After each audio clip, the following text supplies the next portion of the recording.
And welcome to Bridges Live presents You Be the Judge every Wednesday at 6 p.m. You can always listen to it anytime you find all of your podcast stations. Just put up Bridges Live and you will get to this recent station. Probably click on the date. Was it October 27th? Is that our date today? Wow. October has left us, came and left like that. It was rocket. October was a rocket. The year has, because I remember at the beginning of the year, it was like, oh my goodness, I'm so glad to see 2020 in the rearview mirror. And here we are in 2022. It wasn't that long ago. Yeah. So, welcome to You Be the Judge. I'm Dr. Paul Dyer, one of the hosts, and my other two beautiful hosts is Marylin Pierre, soon-to-be Circuit Court Judge of Montgomery County, Maryland, and Judge Claudia Barber. I know Judge Claudia Barber is not with us as of yet, and maybe she will. She's always a busy woman. But Marylin, how was your week, and how you been since Wednesday? My week went well. I've been doing some work actually, and that has been going well. So thank goodness. I know this is not a campaign talk about Marylin Pierre running for Circuit Court Judge of Montgomery County, and please donate. We need your money. We need your money. But here's the thing. How has it been going thus far with the early part of the campaign? Are you pushing the name out there? Are people starting to recognize? How's it going for you? I am pushing the name out there. People are recognizing me. Some events I go to, people say, I voted for you. I'm glad to finally meet you. How does that make you feel? Well, it makes me feel good because the ones who didn't vote for me, I don't think they tell me. So the ones who say that they voted for me, I really enjoy that. So, and we're having some events like November 20th. We are going to walk in the Silver Spring Parade. We're inviting everybody to come walk with us. Yay. You might even earn yourself a free T-shirt if we have enough money to pay for the extra T-shirts because we are out. So here's the thing, and like I said, I know this is You Be the Judge, and Maryland, you're going to be the next Circuit Court Judge for Montgomery County, Maryland, and that's just something I not just hope for, pray for, but I think something that's just needed because we need representation of people who look like us. How about that?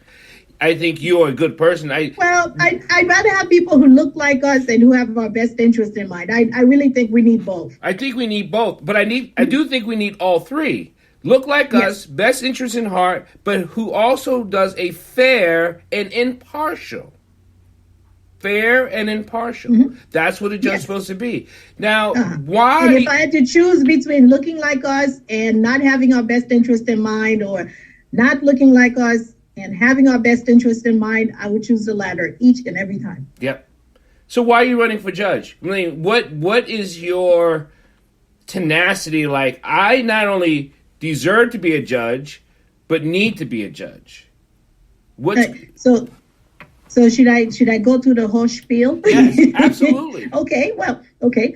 My name is Marylin Pierre, and I am a candidate for Montgomery County Circuit Court Judge.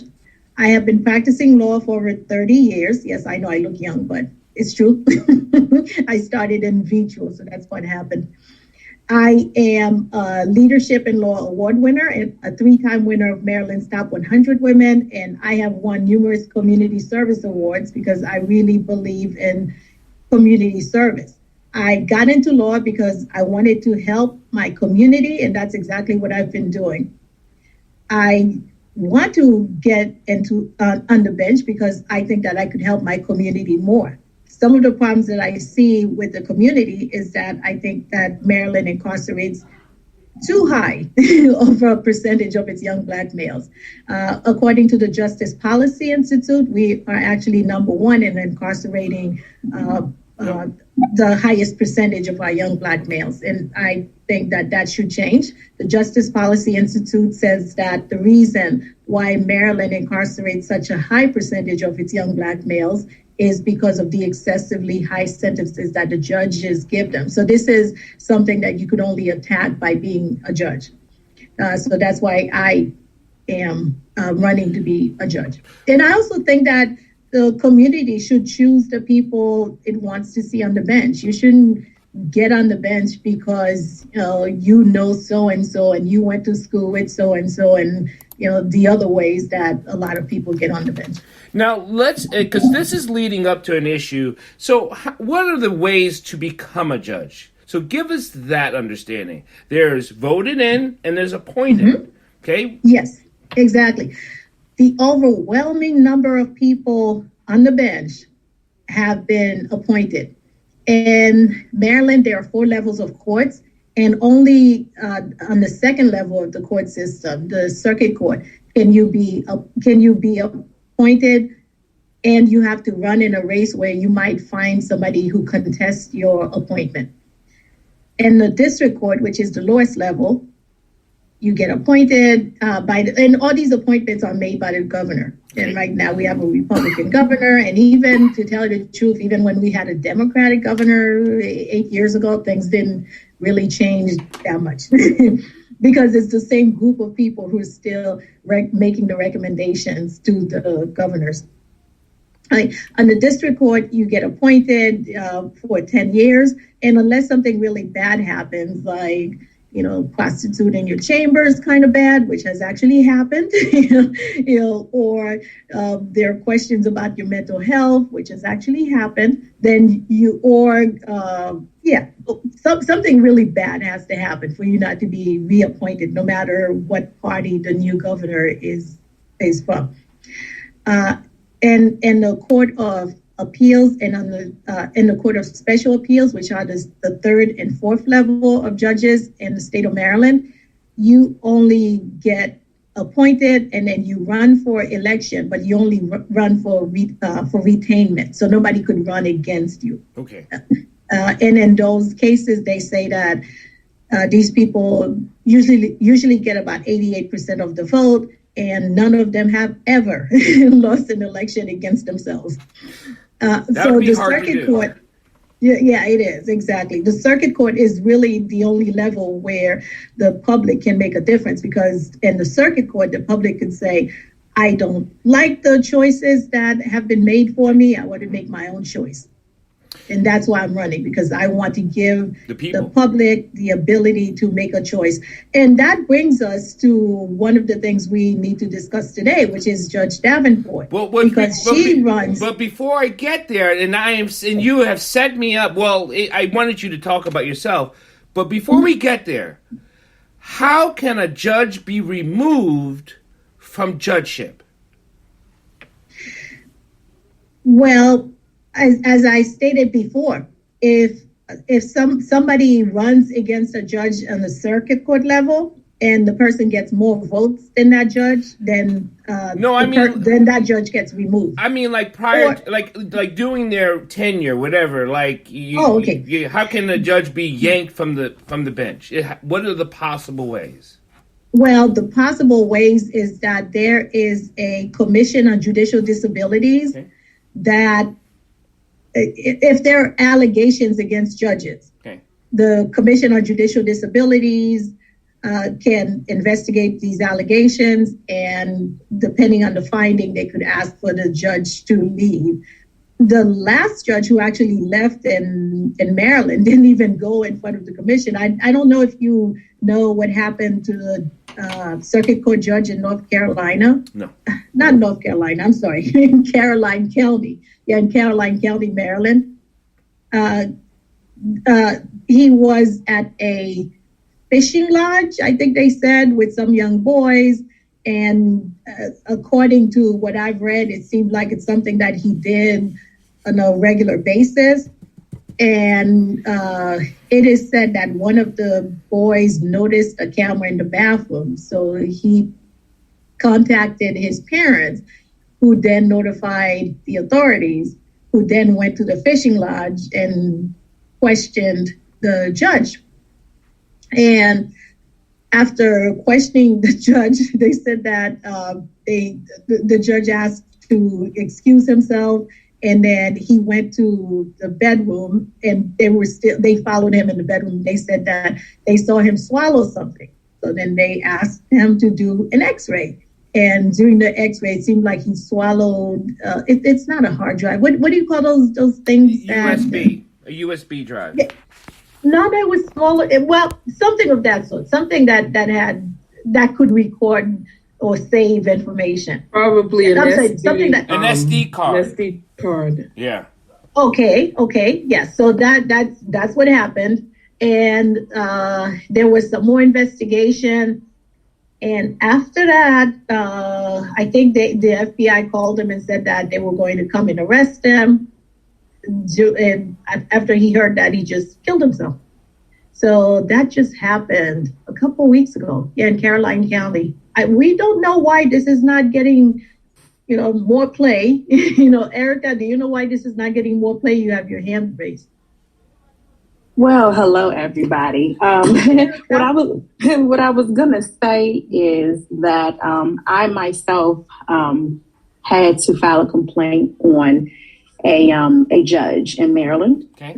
And in my case, in my family law case, he pretty much, the other side had threatened to commit suicide, threatened to kill himself in front of his child's mother's home. And I went there, we went for custody. And this judge then asked him on the stand, did you get rid of the guns? Okay. He was the white guy. He's white, I'm black, right? The judge is white. He also then removed him from my custody and gave him to him, put in the custody order, that if he makes statements or does anything to harm himself or others, that I can come back for modification. Wow. Now, this judge, then so many other things. I went through the Judicial for Commissions for Disability. Uh-huh. He was getting ready to go to trial. We were going to have a court date. Mm-hmm. They let him get away by going out on disability for retirement. Yes. They are very, very. So let's be clear. Yes. Let's be clear. He has done this, and I'm still dealing with the issues, the dropout. And as a parent, I can't even get a modification because it has to be a material change in circumstances. When I went back to fight, because he did threaten to, he said he was having suicidal ideations. We had proof of that. You already know how it goes. We went through every little thing. I took every bit of my savings, every dime I saved for. I have spent over $60,000 from 2016 to now. And we finally got it switched around over in Virginia. Oh, good. But hold on, they appealed it. I don't have any more money, so I couldn't afford another attorney. So I lost. So now we're back to the same thing. But it all goes back to one judge in Maryland who clearly was prejudiced, and because once he retired, they said their hands are tied. They can't do any more, going forward with holding him accountable. But yet these families are still suffering and still have to deal with the issue. There is emotional situations going on right now because of his decision to do what he did in my family. So I truly, it's a big issue of mine. To this day, right now, I'm still documenting and fighting for my son, for the issues that the person who had suicidal ideations, had mental health, issues, is imposing on the kid in an emotional, harmful way. It's horrible. It's horrible. But I say that to say, I went to the commission, and I lie to you not, the attorney there, she spoke to me. She said, Erica, I am so sorry. She said, and because we had a date, we had it set, everything. And I was like, oh my gosh, but I realized as this person, nothing can change in the case. Although he had misconduct and they jotted it down, investigators had all the evidence and everything, the families still are left with those rulings. Nothing changes unless you spend half of your savings. And then what could you offer the child after you give it all up to the court system? So yeah, I know firsthand, and I'm still fighting for it, and I will continue to fight for it, especially for other families. Absolutely. Thank you, Erica. Thank you, Erica. And this still goes back to what we're going to. Are you going to cue us up there, Marylin, about this judge? You're going to play the video of the Young Turks one of the news report.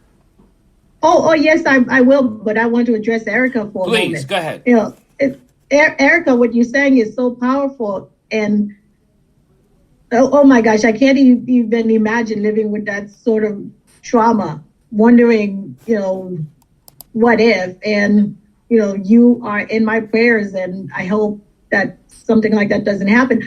I cannot for the life of me understand how, when there's suicidal ideation on the record, that a judge can say, hey, you minor child, go live with this person. Was there any explanation about that? Oh, you're on mute. From him? From this judge? Well, his name was Getsky. I'm sure everyone knows who he is. That was the famous one.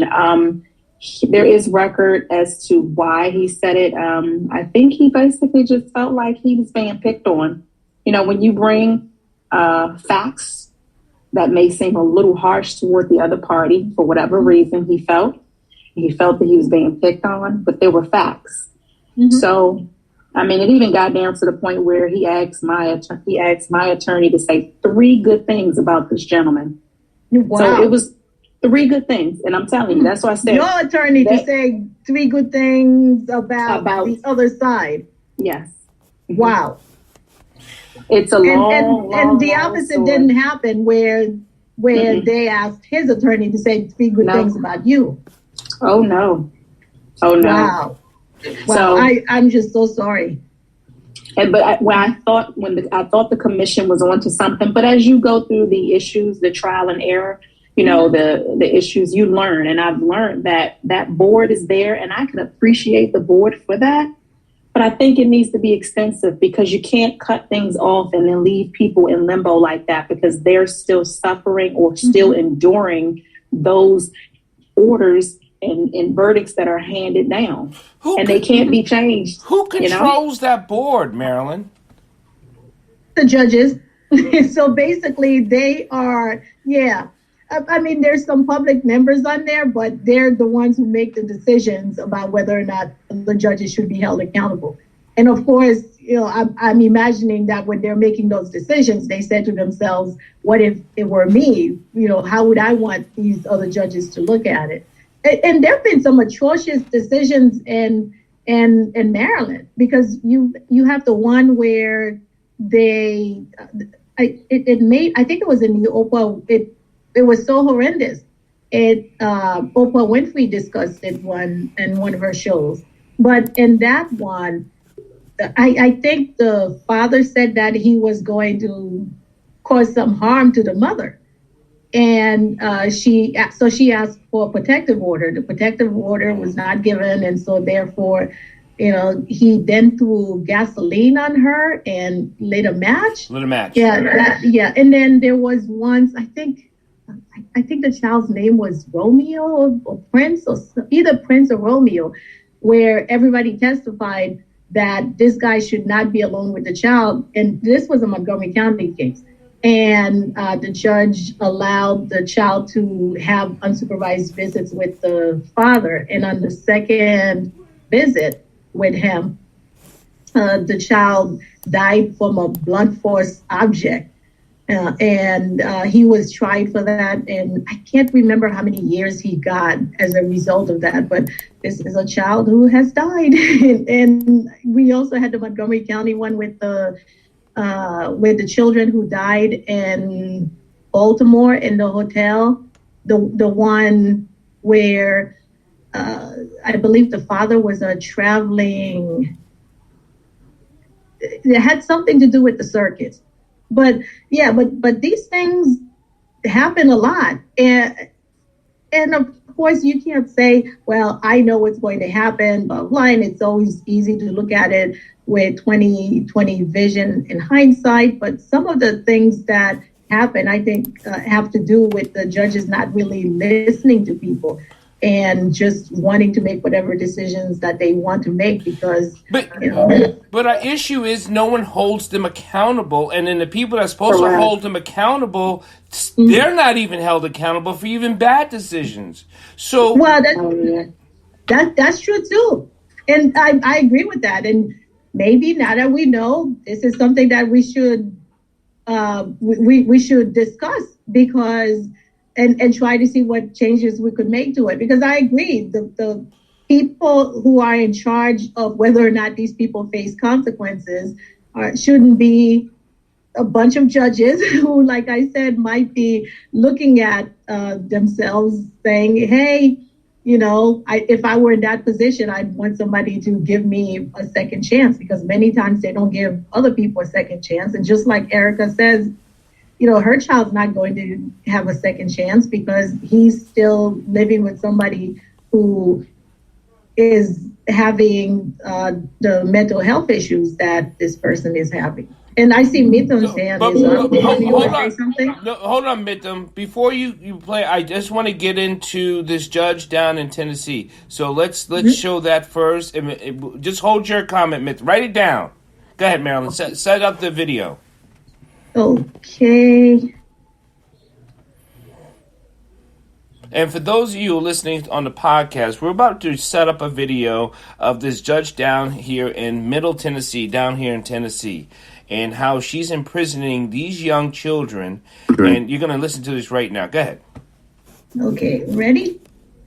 A new report by ProPublica finds that the juvenile court judge in Rutherford County, Tennessee, seems to get a kick out of imprisoning children for crimes that don't even exist, and also for things like truancy and swearing.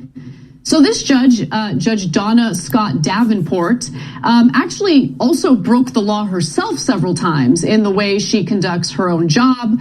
In fact, in 1998, Judge Donna Scott Davenport became a juvenile court referee akin to a judge. The following year, Rutherford County violated federal law 191 times by keeping kids locked up too long. So not only is she imprisoning children for nonsensical reasons, she's also keeping them in these juvenile detention centers, which are basically prisons for kids, longer than she's allowed to under Tennessee state law. Now, here's an instance from 2016 that actually did grab national attention, but unfortunately not enough attention to ensure that she's no longer a judge. So 3 police officers went to Hobgood Elementary School in Tennessee and arrested 4 black girls. One girl fell to her knees, another threw up. Police handcuffed the youngest, an 8-year-old, with pigtails. Their supposed crime? Watching some boys fight and not stopping them. So in that case, police ended up arresting 11 kids in total, using a charge called criminal responsibility. The district attorney for Rutherford County confirmed to the police investigators that there's no such crime as criminal responsibility. So luckily that case later was settled for almost $400,000. But keep in mind, there were innocent children sent to a juvenile detention center, arrested, handcuffed, and sent to a juvenile detention center for failing to stop 2 boys from fighting. Insane, absolutely insane. But the story gets crazier, Cenk. Yeah, so this story is just horrific in 18 different ways. And even some of the cops that were arresting the kids started crying because they're like, why are we doing this? And it was a couple of black cops who one of them just actively said, we should not be arresting these kids. And the white cop basically steamrolled him and said no, and he put the kids in handcuffs. But it's thousands of cases like this. So you're gonna be shocked to find out they mainly did the poor black kids, okay? But they did it to poor white kids too. But black kids more disproportionately. But this one white kid, he's got bipolar disorder. They put him in there, and then they put him in solitary confinement. Oh my God. And then afterwards, his medication stops working. It's not even like, then he had suicidal thoughts before. He tried to take his own life a couple of times afterwards. Solitary confinement is torture. The lowest level solitary confinement they had for these kids was 12 hours a day. And at level 8, it was indefinite solitary confinement. And they would even board up the windows so they couldn't see the other kids. This is disgusting what they're doing to people. And I've told you guys this a lot of times. When we were kids, we used to fight all the time. I grew up in New Jersey. It was a fairly regular occurrence, right? If the kids who fought were arrested, we'd all of our lives would have been ruined. We all would have had criminal records. God knows what would have happened to us in juvenile detention. But now they're arresting the kids who are watching the fight. One of the girls was trying to stop the fight. They arrested her anyway. One of the girls wasn't anywhere near the fight. They arrested her anyway. It is not their responsibility to intervene and stop the fight. It is not. They're kids. They're freaking kids. They're kids, period. But this woman, this judge, is an advocate for detaining kids for the most insane, nonsensical reasons. For something as simple as cursing. She literally has a basket full of belts in the courtroom. So if someone shows up in her courtroom without wearing a belt to keep their pants up, she forces them to wear a belt. Insane, psychopath. This woman failed the bar 4 times for good reason, clearly. She is not fit to be a judge. In fact, why don't we learn a little more about Judge Davenport? Let's give you a little taste of who she is. Watch this video. I mean, being detained at our facility is not a picnic at all. It's not supposed to be. It's a consequence for an action. I've locked up one 7-year-old in 13 years, and that was a heartbreak. But 8 and 9-year-olds and older are very common now. She also, as I mentioned earlier, failed the bar 4 times. There's more details on that in this next clip. When did you first take the bar? I waited to 87, I believe, a year after I graduated to take it. And then, I guess, didn't pass that. No. Were there any other attempts in between that? Yes. How many times did you do it? I passed on the 5th time. She passed on the 5th time, 9 years after she graduated from law school. And by the way, she locks up more kids than any other county in Tennessee. Let me give you the details on that. Under Davenport, Rutherford County locked up a staggering 48% of children whose cases were referred to juvenile court. The statewide average is just 5%. Take a look at this visual that compares Rutherford County to all the other counties in Tennessee. And you see that giant, number, 48%, compared to much smaller numbers in other counties. And by law, by the way, children held for such minor acts as truancy were to appear before a judge within 24 hours and be released no more than a day after that. I'm sorry, no one should be imprisoned for truancy. No one, okay? It's insane. I'm sorry, especially now, when the economic situation is so dire for so many parents. You got 2 parents busting their butts, sometimes one parent busting his or her butt, working nonstop in several different jobs, part-time jobs, just to make ends meet. Sometimes kids end up being truant as a result of that. Parents have no support. To then lock kids up for truancy is ridiculous. But let me give you more of what's been going on. So the newspaper interviewed Davenport, who estimated half of those violations occurred because a kid had cursed her or someone else. For cursing, she said, she typically sentenced kids to 2 to 10 days in jail. Okay, hold on. Now, this is really important. Now, I don't care that she failed the bar, but she poses as someone who's high and mighty. She has a radio show that she does every week where she brags about how many kids she locks up, okay? It's disgusting. And because she's such an important, judicial figure in this county. But wait a minute, you're not allowed by law to lock up kids for truancy past 24 hours. She does it for sometimes up to 10 days, as Anna just told you. Why? Because they disrespected her and cussed at her. Yeah, in fact, she says that's illegal. But that's illegal. No, you can't pretend to be a great judge while bragging about things that are illegal. So she brags about breaking the law. In fact, in response to that, she said, was I in violation? Heck yes. But am I going to allow a child to cuss anyone out? Heck no. Where are the free speech activists? Where are the lovers of American freedom? Is this freedom? Is this freedom? I want to know. Is this the land of the free? Locking up kids for cursing? Really? That's the land of the free. And guys, and of course, there's a financial motive involved, which I'll get to. Yeah, so you can say, hey, look, we want good decorum in court. No problem, okay? And there's different ways that you can enforce that. 10 days in prison for a child when it is against the law. How about we imprison you for breaking the law? Oh, no, I get it. The law is only for poor people and for little kids that you can take your vengeance out on. I don't know what her psychological issues are, but she loves locking up those kids. But if you said to her, how about we lock you up for breaking the law? Which you brazenly admitted, right? You'd be like, oh, how dare you? I'm an important judicial figure in this county. She says she's the mother of the county. What kind of a sick mom would do this to her? He said, it's 10 times the rate of the rest of Tennessee. It's not like we're talking about a super progressive place. And so, of course, there's a financial issue here. But speaking of belts, one of the officers, one of the guards at this horrific detention center used a belt on one of the kids. Yep. And this judge highly recommended her. Yep. So, but she's the moral one. She's the moral one. So, final part of this, I want to talk a little bit about the detention center itself, because there are some interesting details there. So, first off, she has decided to participate in this like cheery and also incredibly disgusting advertisement for the detention center. She refers to it as state of the art, like bragging about it. Let's take a look at that.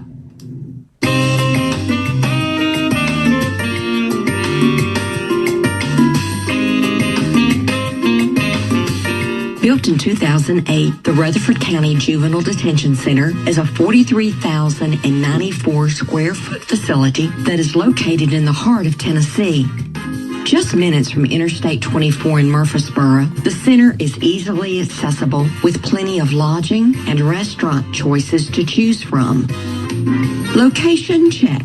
Facility check. Employees check. Programs check. With all this going for us, there's no question why we have contracts for the detention of juvenile detainees.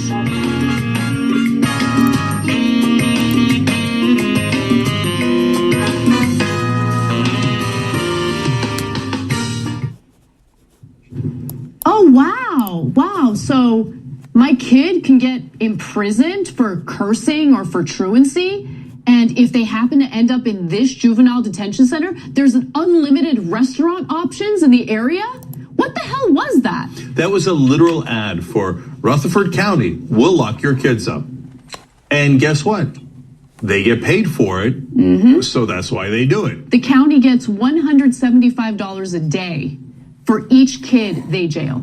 When she first started, the budget for juvenile detention in that county was a little under $1 million. It's now $3.69 million because they keep arresting more and more kids. 48% of the kids that go in front of her, she's like, lock them up, $175 a day. Hey, all of Tennessee, we'll arrest all your kids. White, black, poor, it doesn't matter. Well, it does matter. You can't be rich because the rich are moral. The judges are moral. But your poor kids, they're immoral. The kids, as they're arresting them, there's stories, they're vomiting all over the floor. They're so scared they don't know what to do with it. They're elementary school kids. She bragged, you saw it in the tape about arresting 8 or 9-year-olds. Have you ever had an 8 or 9-year-old? Arresting them for watching a fight? I mean, I told you the members in one of the bonus episodes about the Buford fight. The whole junior high school watched me fight Buford, right? They would have to lock up the entire junior high school. She would have probably loved it. She'd be like, oh, look at that money. And she would have gone and bragged about it on the radio. I locked up the whole junior high. We made so much money that day, right? And so as the stories of the kids, though, was so heartbreaking. They're handcuffing the kids. People are screaming, don't handcuff them, don't handcuff them. The principal's weeping. Some of the cops are weeping. The kids are absolutely hysterical. Why is she not fired? Why is she not fired? She works today. She needs to go, period, okay? I mean, the case that we're talking about was in 2016. It grabbed national headlines. Why is she employed as a judge? Making these decisions. And by the way, when we're talking about juvenile courts, we're not talking about the type of situation you'd run into with a jury. She gets to make the decisions, unilaterally. She said I should be paid 12 times as much because I act as the jury too. She gets like $176,000 a year for locking those kids up. That's her salary. She's up for re-election, and if she wins, she's going to get another 8 years. By that time, she might lock all your kids up in Tennessee. She keeps getting reelected because she's unopposed. No one's running against her, right? In fact, there was one situation where someone did run against her, and then it turned out that person was abusing children. And then after that, she didn't have to worry about, running for re-election because no one ran against her. I'm just going to say one last thing here. Look, we're trying to protect the kids of Tennessee. Do you care about your kids or don't you care about your kids? And so these people that come in and pretend to be the most moral, now some of the best people I've ever met are religious people, Christians, Muslims, Jews, etc., that don't go around bragging about it. They just go do amazing work and they don't tell anybody. And the community knows them, the folks that they're helping knows them. But the worst people I've ever met are the ones that are going around moralizing in public. They're bragging to everybody about how moral they are. They are the most immoral people almost every time. And here she is, bragging every day, every week on the radio. I lock 8 and 9-year-olds up. I lock them all up, and I get paid for it. It's disgusting. She's one of the least moral people I have ever heard about. Thanks for watching The Young Turks. We really appreciate it. Another way to show support. There is so much to digest about that. Wow. But It sure is. But here's the thing I want to really get on people's mind, and Marylin said this before. If we don't do what we can do, but then I think about, as I was listening to this, I'm thinking of Erica and what she just talked about. So what? Who stops them? No one. The governor can stop. So now we almost have to look at the governor saying he actually sanctions this. He actually is okay with this. You actually have to say the father of the state, the parent of the state saying, yeah, I know my child's doing this and I'm okay with it. And you can't do anything about it. They're complicit. They're complicit. So, I'll say it. Well, it's making them money, and it's not really hurting them because, like they said, they're not arresting. I think that perhaps there is something we can do. I think, number one, we should be writing our United States Attorney General, Merrick Garland, and sharing that video clip to him so that the FBI or at the federal level, some type of prosecution can be considered to address these illegal arrests of minor children, of juvenile. But Judge Barber, now we have to think or believe or really close our eyes and really hope that really the Attorney General doesn't know this is going on.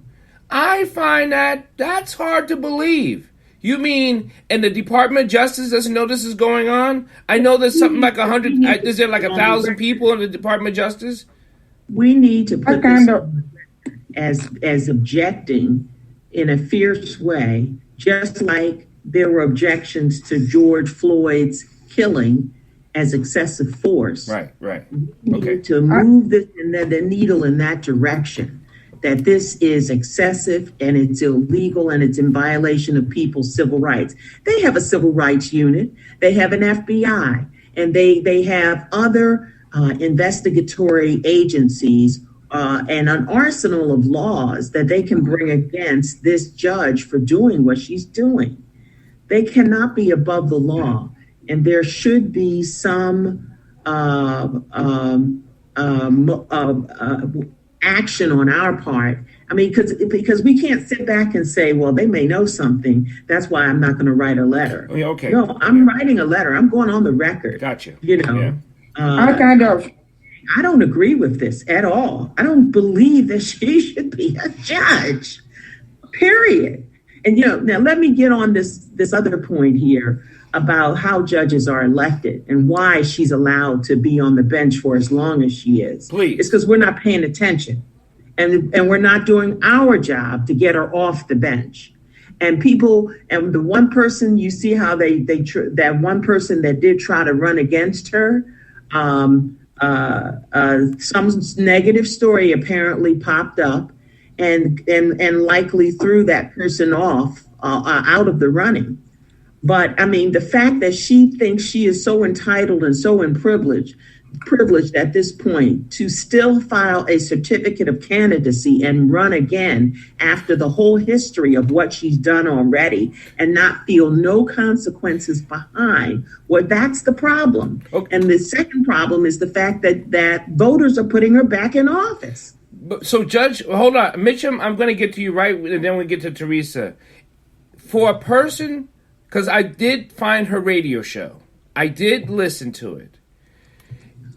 The question I have, because it put me back in my seat, for her to be so explicit and to file and run again, who does she know that's saying it's okay for you to run carte blanche without any think about getting in trouble and to be so outwardly spoken saying, yes, I broke the law. Yes, I jail kids for 10 days for truancy. Who cares? Who can stop me? Because I must have an angel or someone who's protecting her for some reason. She knows where some bodies are buried. It's no different than ex-President Donald Trump. No different. He was not impeached. After he was impeached, the Senate did not convict him. And even twice, impeached twice. It's no different. No different. And the fact that you have GOP supporters who are today going around trying to whitewash January 6th and minimize it as nothing happened and people's lives were lost. That's the same. It's no different. So basically what we're saying is that the white population of Tennessee really are saying they don't mind. And it's okay. And they're okay with it. As long as it's not their kids. As long as it's not their kids. Mitchum, go ahead. I do want to address that. Sorry, Mitham, I know you've been waiting. But even if they're not their kids, they also don't see that this is a financial burden to them because they had to pay in a lawsuit for what this woman did. But they're not even looking at it that way. They must even if the moral argument is not enough of an argument, right? There's still a financial argument, and they still right. But see, this also goes to the fact that the legislators are at fault too. Also, you ought to have a law in place that you lose your pension. Exactly. And why didn't the governor recall her? The governor could have recalled her and said, hey, there could have been all kinds of ways to get rid of her. Look, I'm recalling you. If that's allowed under the law, and if there is no law, then the legislators should have made sure that a law was put in place to prevent this. So they're allowing it. To me, they're just allowing it. I agree. Sorry, Mitham, go ahead. No problem. Thank you for your patience. No problem. I just wanted to do one suggestion and one comment, if I may. So this is really horrific, okay, to my personal opinion, and I think everybody will agree on that. But this is happening for too long. Only thing is happening is that it's been because of the technological advancement, we can able to see this with the video, like George Floyd things are not happening. Absolutely, 8 minutes, 47 seconds or whatever the time it was happening in the United States for a long time. Just because we have the mobile phone right now, we could able to see it, witnessed it. And this is happening in Montgomery County, forget even about state of Maryland, okay? And I myself can tell you, and Miss Marylin knows very well, I have judges who've been assigned in the case, took the case, and when the defense attorney's principal is his cousin, and he doesn't even provide me a disclosure that, hey, this is my cousin's case. And they ruled over, and they are still sitting judges. And one of them is also collected money from the defense attorney's law firm and ruled in favor and suppressed criminal evidence, which is perjury, and then wanted to let me tell the judge that they perjured, the witness committed a perjury. And this corruption is there. And also, I personally believe that these lawmakers are also involved, or if not directly or indirectly, whatever may, they're letting this happen. There is no recourse. I myself have filed several complaints to the Judicial Disability Commission, and they didn't even do anything. They did nothing. And now I am target of these judges. I even filed federal lawsuit against these judges for corruption, and that lawsuit got dismissed because of judicial immunity. And they are telling that, go file an appeal. What about corruption? Judges are collecting money and their cousin is ruling over in favor of a case. See, it's illegal. You being a cousin, you cannot rule over. And I will request this panel and the wonderful people here to start something from Montgomery County itself, pointing out from the county as well as other places too. And lawmakers are not even involved. You know why? Because I contacted my senator when he put the George Floyd video in his Twitter account. I wanted to show my video for 10 minutes or 15 minutes appointment. He has not given that to me. I just wanted to show him assault of an officer in my house. Thank you. We're going to move on. Teresa, please. Yes, thank you. Everybody's given such good points to this. I was just wondering, first of all, we could not have gotten to this day without things being like this forever. This deck has always been stacked. And so when I'm looking at this, I'm asking, what about the Children's Defense Fund? What is their role in all of this? I mean, when I'm thinking about even the name of Children's Defense, what does that entail, and where is their scope? Where do they? I mean, I thought they represented children all over the country. I'm just wondering why they're not involved when you're talking about defending children, because race soldiers have no ages. They were raping 5-year-old children just as recently as the 1950s. So I'm just wondering, first of all, if anybody can tell me what the Children's Defense Fund really does. I could look it up, but we're on this podcast, so I would like to ask one of you. But and also, the fact that this is going to continue, this has been going on, it's built in this system that they built after slavery. And so this is where it is. So how do you deal with this situation? Because when you hear the last person talked about the cousins, you don't know who's related to who in this system. I live in Prince George's County. And even though Prince George's County has changed and it's a lot of Black people in there, the people who have the permanent jobs are white. They don't change. Mm-hmm. But, you have, and this predominantly Black. I've gone to pay my property taxes where nobody in the office is Black. And I think one could have been mixed race, and one lady had her hold up in the corner reprimanding her for something. So what I'm saying is they have this thing so sewed up, I just don't know how we're going to fight it. Well, I'm glad you said what you said, because we have, again, got to identify and address the root of the problem. And part of the problem is the policies. A large part of this is the policies and the fact that people are able to get by with what they're able to get by. The laws that allow bad judges to stay in office is the problem. Mm-hmm. That's one of the problems right there. Mm-hmm. It is hard to get rid of bad judges.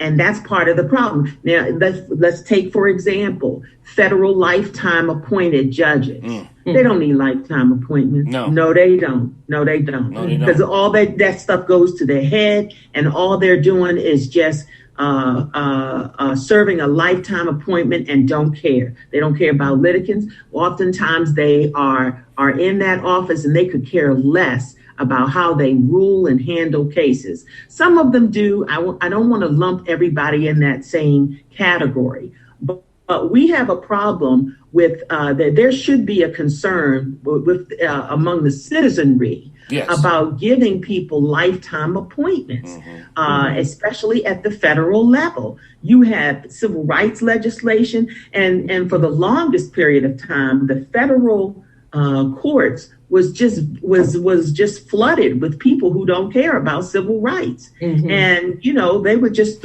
toss out Title VII cases here, there, and everywhere. And the same thing is good. Let me bring this on home without taking a whole lot of time.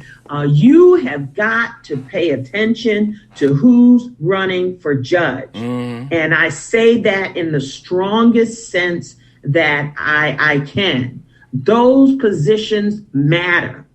And people should not be fixated on voting for people who are just sitting judges rubber stamping everything that they do. Because some of those people are the worst people that should be on the bench. They're sitting up there giving light sentences to police officers who have participated in excessive force cases and so on. So you should not be in a situation where you should be looking at judges and just saying, I got this little card, and that card said, in the mail, it looks like he's a nice person. I should vote for that person. Beware. Thank you. Erica?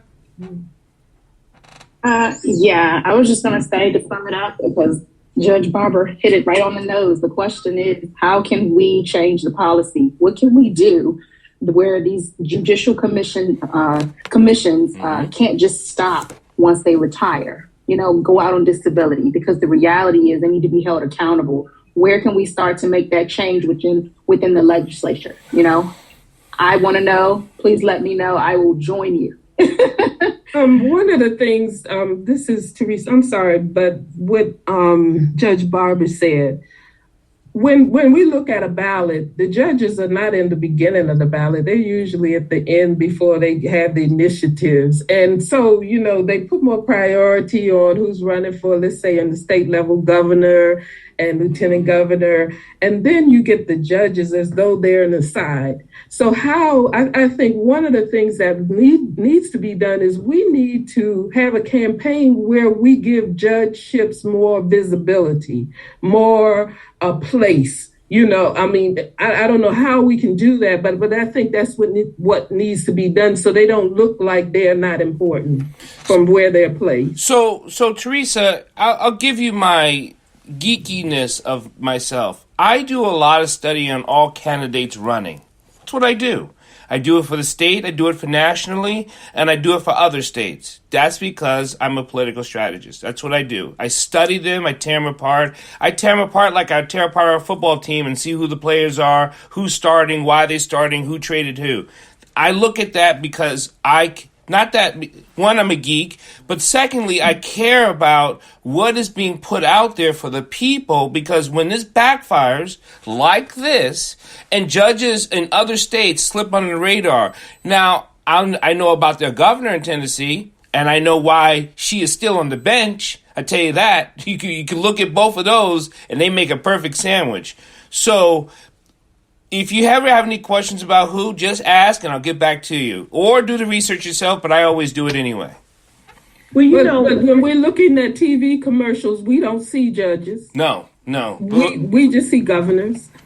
That was what I was trying to say. Yeah. For the average person who, the airwaves, they own the airwaves. This is what they're getting. Yeah. So that was what I was saying. Okay. Also, they don't publish metrics of judges. How many times they've incarcerated somebody for a period of time. You will only find that if a news reporter did an investigative series or did some type of investigative reporting on a specific judge to get that record. They don't make that record easily accessible to the public, and they should.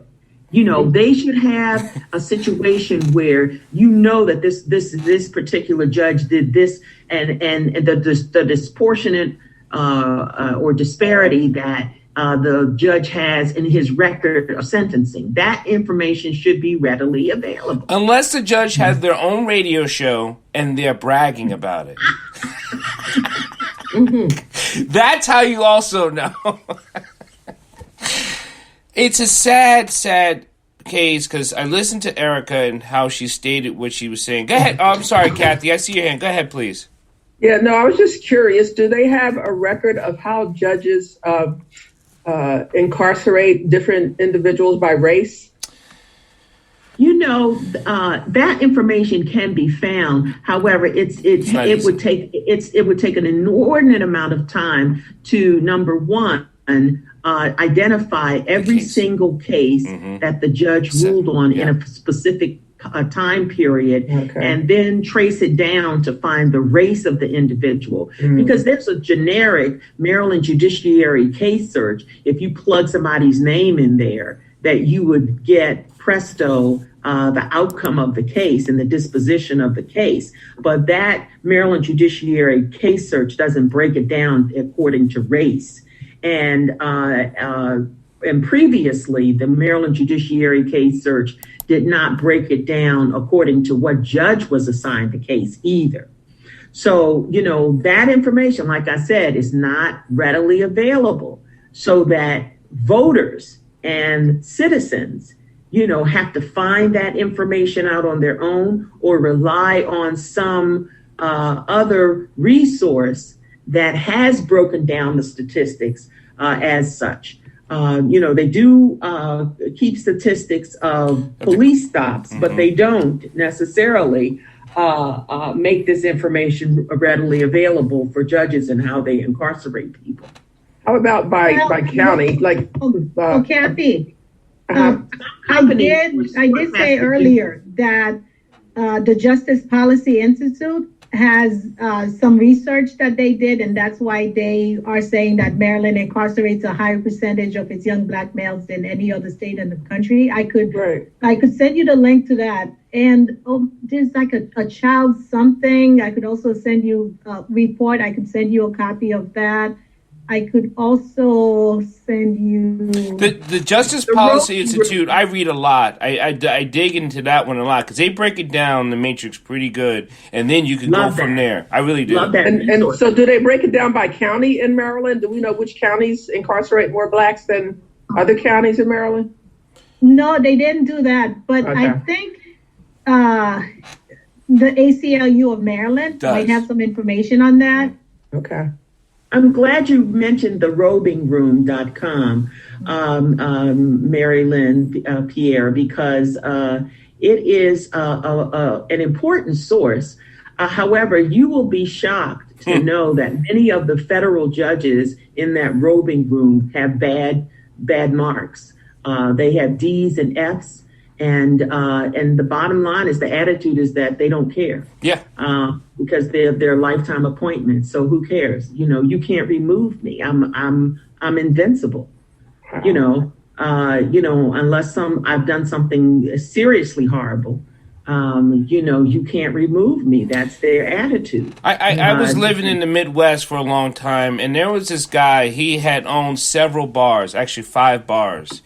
And he had literally been reported of having 10 DWI stops and having his license removed. Now it was lifetime license removed.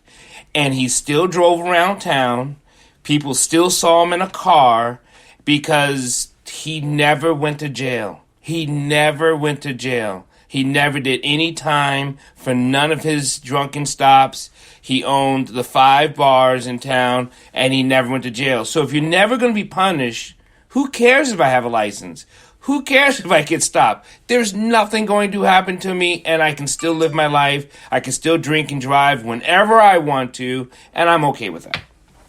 Now, if you're a litigant and you've had an experience with a judge, you can comment on the robingroom.com. There's a spot for you to insert your entry about what you think about your experience with that judge. That is a matter of public record.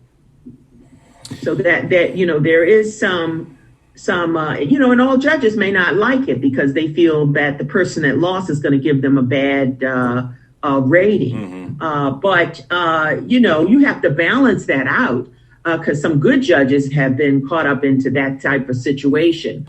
But you really have to study and know and understand these judges, that you're putting into 15-year appointments at the circuit court level. Everybody should let that register settle in, and this is the way, you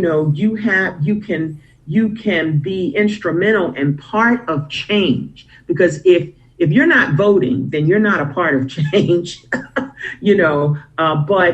if you are voting and you are looking at the record and you are looking at the history of the individual, you can get a better clue as to who you're putting on the bench. But you may not necessarily, again, know everything about that person. But know something. And a lot of times they keep low profiles just so you won't find out how they really think. And then all of a sudden you won't know until you start seeing them incarcerate a whole bunch of juveniles in a disproportionate manner. Then you figure out that this person was wrong. Like, it wasn't until I did all the research that I found out that Marylin might have a yacht at Chesapeake Bay that she hasn't mentioned yet. Okay, I know we're joking, but I really wanted to address something that you said and something that was said in the video that we played as well. Yeah. The people who come into the system, that's also an issue, because we have the state's attorney's race in Montgomery County, and it's a really interesting race because for the past 2 election cycles, our state's attorney has not had an opponent either in the primary or in the general, but this time he has 3 opponents. I think that's a really interesting race because the judges only get the cases that are in front of them. So we have to back up a little bit and say, why is it that some cases come in and some cases don't? Because Dr. Dyer, that example that you just gave, the states, if everybody knew that this guy was driving around without a license, well, so did the police officers, so did the state's attorney. Why didn't this case come in? Whereas somebody else who might be, driving around gets stopped for a book and tell light, because how many times have we heard that? Right. And then, okay, you don't have a license, and so, we're going to stop you and give you a citation for book and tell light, and then it goes from there. So I really think that educating ourselves and empowering ourselves so that when we go to the polls, we know what to do. And also after the polls, after these people get voted in, don't let them, do whatever they want to. Hold them accountable as well. Say that, hey, this is what you said you were going to do. This is why I got up and stood in line if I needed to vote for you. And now you backing out. So I have the power to put you in. I have the power to take you out as well. And that's what we have to do. In Maryland, I really believe that people should not buy the Judicial Nominating Commission process in total. There have been some good ones that have snuck by and have become judges using that system. But over and all, it has zero credibility. I find that it's all political and it's all about who they want. And they practice exclusion. Those are my what I've observed from my own naked eye. Yeah, that's how you run into situations where you have somebody where you have no Hispanics on the bench ever, no Asian Americans on the bench ever. We're going to continue to talk about this situation. You can join us every Wednesday to You Be the Judge here on the podcast. Thank you, everyone, listening, and enjoy your week.